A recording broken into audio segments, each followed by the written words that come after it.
de trabajar en esta asignatura de matemáticas, donde ya conocimos los diferentes tipos de ángulos, le damos paso al maestro Julio Ernesto Pimentel.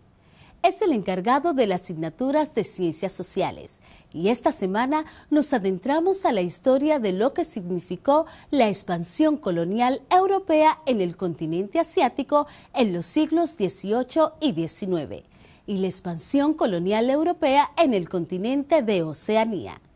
No perdamos tiempo y vamos a continuar.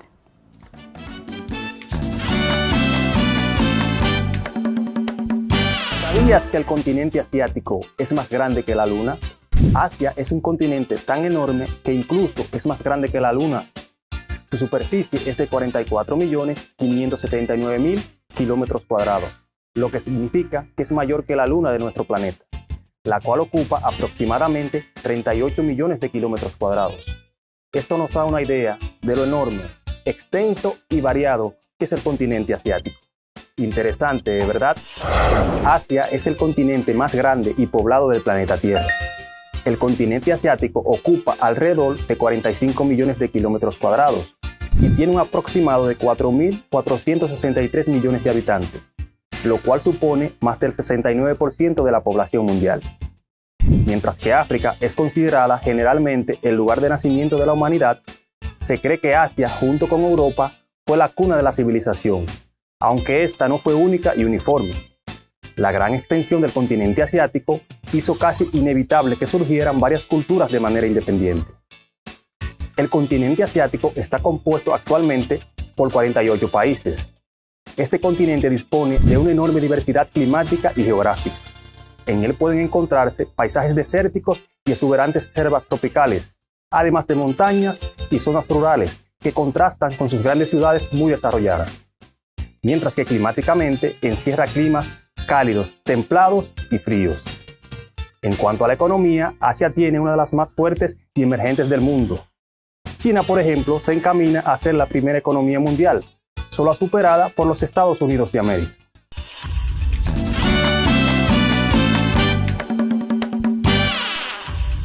¿Cómo se dio el proceso de colonización en el continente asiático? Te cuento, toma notas. El establecimiento de colonizadores europeos en las costas de Asia se registra desde los últimos años del siglo XV, aumentando su auge a partir de la segunda mitad del siglo XVIII y sobre todo durante el siglo XIX, con la expansión hacia el interior de los territorios. La acción colonial europea revistió unas especiales características en Asia. Los primeros en llegar a las costas de India y China fueron los portugueses, en los inicios del siglo XVI, a los que le siguieron holandeses, ingleses y franceses. Desde el siglo XVII, Inglaterra ocupó la India, así como otros territorios del sur y sureste de Asia, mientras que Francia se extendía por algunas costas del sur y por Indochina, y Holanda lo hacía por Indonesia. El imperio que más influencia tuvo en Asia fue el británico. Su impulso colonial se remonta al siglo XVII y está presente en todos los continentes: África, América, Asia y Oceanía. En el continente asiático, Inglaterra conquistó la India en 1773 por medio de la Compañía de las Indias Orientales, además de Malasia. La colonización británica se concentró sobre todo en la zona de la India. Francia también fue una potencia importante en Asia. Ocupó el delta del Mekong como puerta de entrada a China. A través de este río ocuparon Annam, Tonkin y Laos, formando la Unión Indochina. Alemania controló parte de Indonesia, Java y Sumatra, mientras que Indonesia estaba controlada principalmente por Holanda. El Imperio ruso no se quedó atrás y en el siglo XIX continuó su expansión hacia Siberia, iniciada ya en el siglo XVII y hacia el sur. En esta zona llegó hasta los límites del Imperio británico en la India, con el que mantuvo un importante litigio por el control de Persia, Afganistán y el Tíbet. ¿Sabías que Oceanía es el...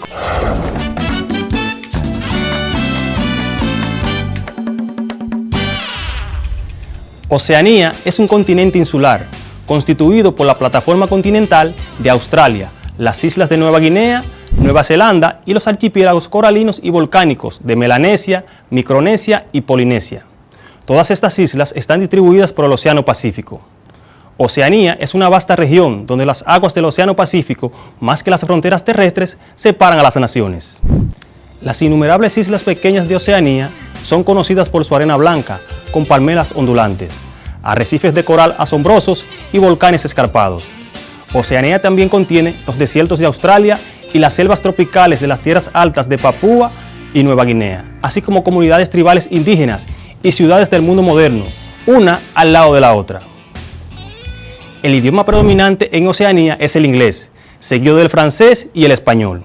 Destaca asimismo un gran número de idiomas nativos y se calcula que pueden ser unos 1.400 aproximadamente. La ocupación y colonización de Oceanía fueron tardías. La exploración geográfica de dicha región, dispersa en multitud de islas y archipiélagos, se inicia durante el siglo XVII y se completa entre finales del siglo XVIII y comienzos del siglo XIX. Oceanía fue la última porción del planeta Tierra en entrar en contacto con Europa. Australia y Nueva Zelanda, que llegaron a ser los principales países de la región, fueron ocupados por los británicos. El resto de los archipiélagos distribuidos por el Océano Pacífico están divididos en tres áreas culturales: Micronesia, Melanesia y Polinesia, que entre 1880 y principios del siglo XX quedaron repartidos entre británicos, franceses, holandeses, alemanes, japoneses y por último los estadounidenses, que desalojaron a los españoles. En la década de 1780, Gran Bretaña ocupó el territorio australiano con el establecimiento de una colonia penal en la costa oriental. En el siglo XIX, la población europea se fue asentando en diversos núcleos del litoral y desarrolló inicialmente una actividad agraria de subsistencia que rápidamente evolucionó hacia una especialización ganadera. La consolidación del asentamiento europeo en Australia se dio a mediados del siglo XIX con el descubrimiento de oro. La reforma agraria de 1861 redujo la hegemonía de los ganaderos y junto con el desarrollo de la minería se impulsó la agricultura. La demanda de alimentos en el mercado mundial y el bajo costo de la tierra alentaron el masivo arribo de inmigrantes, principalmente británicos. La urbanización de la isla acompañó el desarrollo industrial. ¿Por qué el Imperio Británico es el máximo colonizador del mundo y de Oceanía en el siglo XIX? Te explico. Durante las primeras décadas del siglo XX, el Imperio Británico abarcaba una población que rondaba los 458 millones de personas y dominaba territorios con un aproximado de 35 millones de kilómetros cuadrados, lo que significaba más o menos una cuarta parte de la población mundial y una quinta parte de las tierras emergidas. Esto lo convierte en el imperio más extenso de la historia. ¿Qué son los valores morales? Los valores morales son reglas que existen en una sociedad para que nos comportemos de manera adecuada, para poder convivir.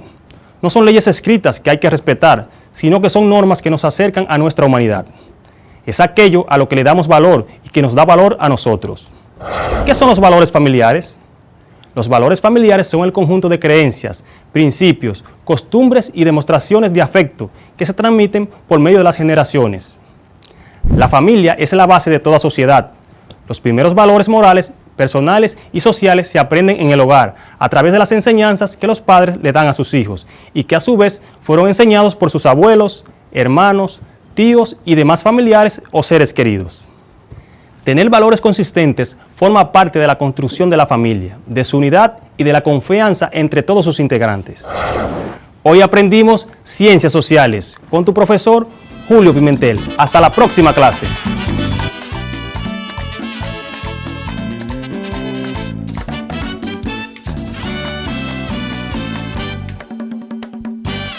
Mis queridos y queridas estudiantes, esta semana en Ciencias de la Naturaleza trabajamos en el tema del cambio climático y sus efectos en la biodiversidad. Descubrimos el efecto invernadero y también tratamos el tema de las propiedades físicas de la estructura interna de la Tierra. Aquí conocimos la composición física del planeta y sus diferentes capas. Les paso con la profesora Isaura Peralta.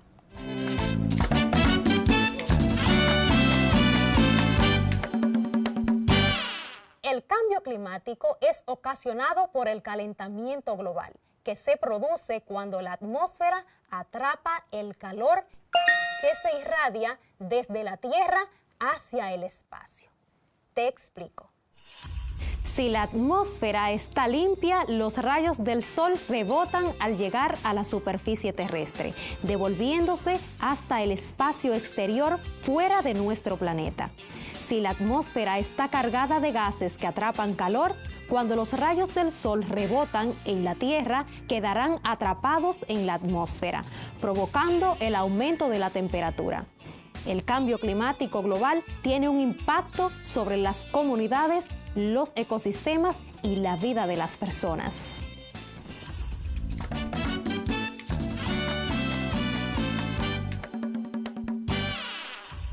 Las acciones que favorecen la ocurrencia del cambio climático son el cambio climático. El cambio debido a la contaminación y sequías, específicamente en nuestro país, olas de calor y aumento de las alergias. ¿Cómo se siente y resiliencia?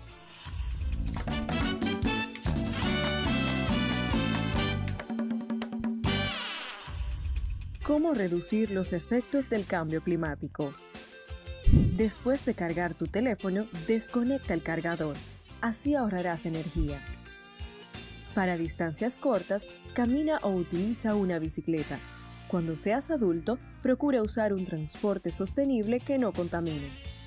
Pide a tus padres comprar un termo para llevar tu agua cuando sales de casa y contribuyes a no tirar más plásticos en tu entorno. No utilices pajillas, sorbetes o calimetes de plástico, ya que tardan en descomponerse hasta 500 años. Para las compras pide a tus familiares utilizar bolsas de tela. Ocupan poco espacio y son muy resistentes. Una bolsa de tela puede reemplazar a más de 100 bolsas de plástico. Reducir, reciclar y reutilizar plástico, vidrio, metal y cartón con el objetivo de darle nuevo uso hará que se reduzca la cantidad de desechos sólidos en nuestro medio ambiente y podamos disminuir la emisión de gases contaminantes que afectan a nuestro planeta. Si puedes, siembra un árbol.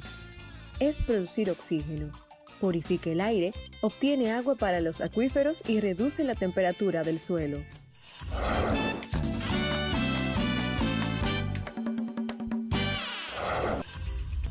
La geología es la ciencia que estudia la composición y estructura de las capas de la Tierra, con el fin de conocer la evolución del planeta. Además, estudia los recursos naturales y los procesos que impactan el medio ambiente. El primero en utilizar la palabra geología fue el naturalista italiano Ulises Aldrovandi. El término se compone de dos vocablos griegos, geo, tierra, y logos, estudio, que significa estudio de la Tierra. Para estudiar la estructura interna de nuestro planeta debemos saber qué es la geósfera. Es la capa sólida de nuestro planeta. La geósfera comprende las capas internas del planeta y la superficie terrestre. La geósfera está conformada por un conjunto de 3 capas que abarcan desde el núcleo hasta la superficie terrestre. Las capas internas de la geósfera son corteza, manto y núcleo, que a su vez se dividen en 2 capas cada una. La corteza es la capa más delgada y externa de la geósfera. En ella se desarrolla la biosfera, que nos proporciona el espacio para que tú y yo podamos construir nuestro hogar, cultivar nuestros alimentos y respirar, así como obtener agua. La corteza terrestre, a su vez, se divide en 2, corteza oceánica y corteza continental. La corteza oceánica es la parte de la corteza terrestre que forma los océanos. Corresponde al 0.099% de la masa de la Tierra, con una profundidad de 5 a 10 kilómetros bajo los océanos. La corteza continental tiene un grosor promedio de 20 a 100 kilómetros aproximadamente. Está formada por diferentes tipos de rocas, montañas, valles, mesetas, y en ella surgen los continentes. Según sus propiedades físicas, la corteza y parte del manto superior constituyen la litosfera. Viene del griego litos, que significa piedra, y esfera, que significa esfera de rocas. Es la porción más rígida y fría de la corteza terrestre. Continuamos con la segunda capa interna de la Tierra, el manto.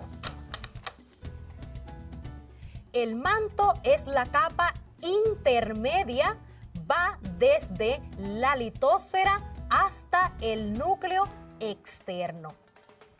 Es la que tiene mayor espesor, por lo que representa el 84% del volumen de la Tierra. Su composición es semilíquida en su mayoría y está compuesto por metales como el hierro y minerales como el magnesio. En el manto terrestre la temperatura va aumentando según va adquiriendo profundidad, comenzando alrededor de los 600 grados Celsius en el manto superior y alcanzando hasta 3.500 grados Celsius en los límites del manto inferior. El núcleo externo va desde los 2.900 kilómetros hasta los 5.150 kilómetros aproximadamente. Es una capa que se descompone por metales como hierro y níquel. Se encuentran en estado sólido y debido al movimiento de estos componentes se genera un campo magnético alrededor del planeta. Este campo hace posible mantener la atmósfera terrestre que protege a los seres vivos de la radiación solar. Núcleo interno. Va desde 5.150 kilómetros a 6.371 kilómetros aproximadamente.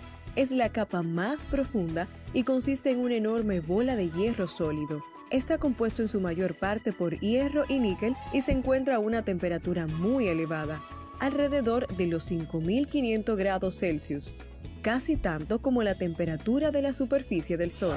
Ve a tu cuadernillo y relaciona lo aprendido hoy con tu proyecto de la semana. Hemos llegado al final de tu clase de Ciencias de la Naturaleza. Te acompañó tu maestra Isaura Peralta. Hasta un próximo encuentro.